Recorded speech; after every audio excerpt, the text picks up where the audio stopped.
I think that's the most difficult part about the process is people are always asking, where do I start? What can I do to become a firefighter? And I'm like, start now. I played football at Fresno State, Division I football, and played for the Bulldogs. And a bunch of my older teammates, they became firefighters after football. Like, hey Carl, what are you doing after football? And you know, when you're being an athlete, you want to go pro and that's your goal, right? And you get hit with this reality of, football doesn't last forever, right? What do you get to do after football? And I actually got my bachelor's in criminology, and I was gonna go police. Like, I was actually in the process with San Diego PD. I took a test with them. I was doing the physical test, just passed the physical test. And when my buddy called me and he was like, hey, you gotta become a firefighter, just try it out, go on a ride along, check it out. So I went to a fire station and I loved it. Right when I walked through the door, everybody was welcoming. There was a few ex-athletes in there. They were like, oh, you wanna become a firefighter? Just, come and do a ride along, check it out. So I did a ride along. And, the people at the station, they were doing like a group activity, group workout together. And I was like, oh, this is what I want. Like, just having that team atmosphere.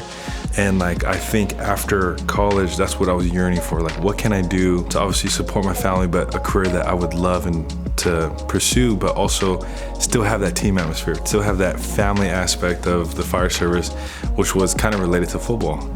Going to college and being able to go to class and get projects done and being able to study late nights. And I felt like that prepared me for the fire service, because during the academy, you're studying all day, all night, because you have tests the next day. A lot of people don't realize that. They're like, oh man, I gotta study tonight. But some people are not trained to study and stay up late night or even just to read, to be able to stay focused. And I think that's one of the important things, is to be able to stay focused throughout the whole process.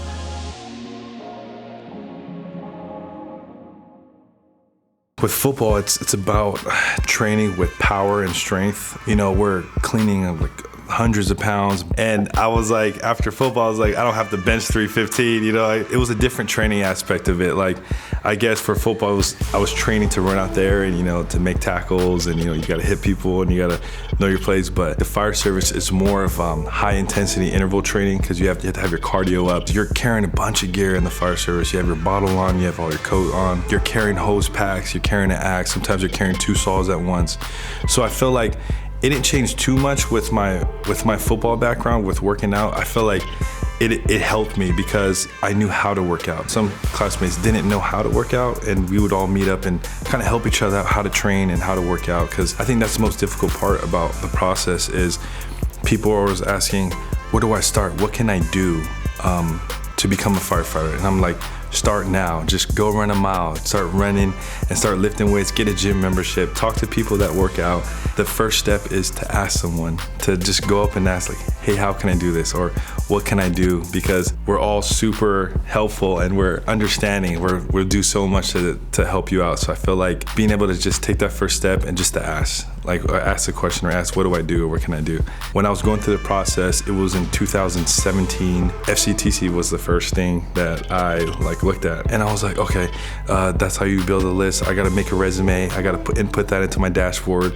I gotta make sure I have my test. I gotta make sure I have my CPAT. And everyone who was asking me, I send them just the links. Like, FCTC, look at it, and then I still get emails till this day of who's hiring and what can you do to become a better firefighter. So I still have it all on my emails, but I would send that to all my friends who are interested. And it's easy, like I said, it's easy as just asking someone, asking for help. Sometimes you just need to voice it out.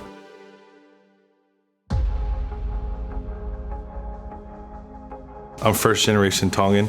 Both my parents are from the island of Tonga, or we say Tonga. My dad is also part German, so that's where I get my name from, Karl Mickelson. I was named after one of my uncles, but he's part German and Tongan. My mom's full Tongan. My hair is part of our religion, it's part of our culture, so it kind of signifies us as the islanders and us people. Also my tattoos as well, it kind of represents, my family, and all our tribal tattoos represents where I'm from and parts of the islands also represents like family, strength. And I bring that culture to the fire service where, you know, sometimes we cook some of our own food. We have some of our old cookouts at the station because, you know, we'll have time to make our own dinner. So I try to bring that culture aspect to it. And when I graduated my academy, I had some of my cousins from Hawaii because I've, you know, Tongan family live in Hawaii, and they send a bunch of leis. And for my graduation, I was giving everybody leis, and, you know, it just signifies, you know, the family and the love for each other. So the Polynesian culture, I mean, family is a lot like other cultures. Is family is number one. It's the biggest part of our culture. And, you know, if someone's down or someone needs help, there's always a whole tribe of people that's willing to help. And I felt like with the fire service, it's the same thing. It's a huge tribe of people in this department that are willing to help not only the community, but also each other. That's why I love it so much, because it relates to not only my personal life, but also my culture and my family.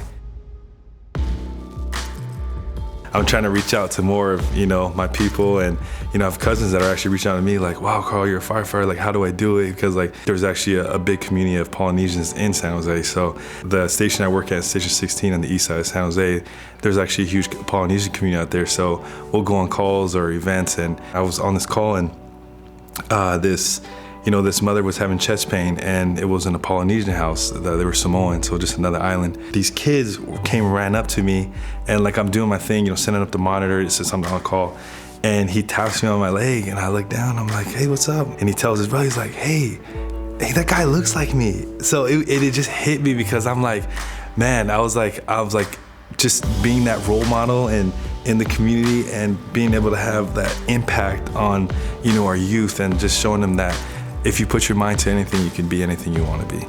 So that's kind of I feel like that's my purpose. I feel like in life is to make a difference and serve and give back to the community.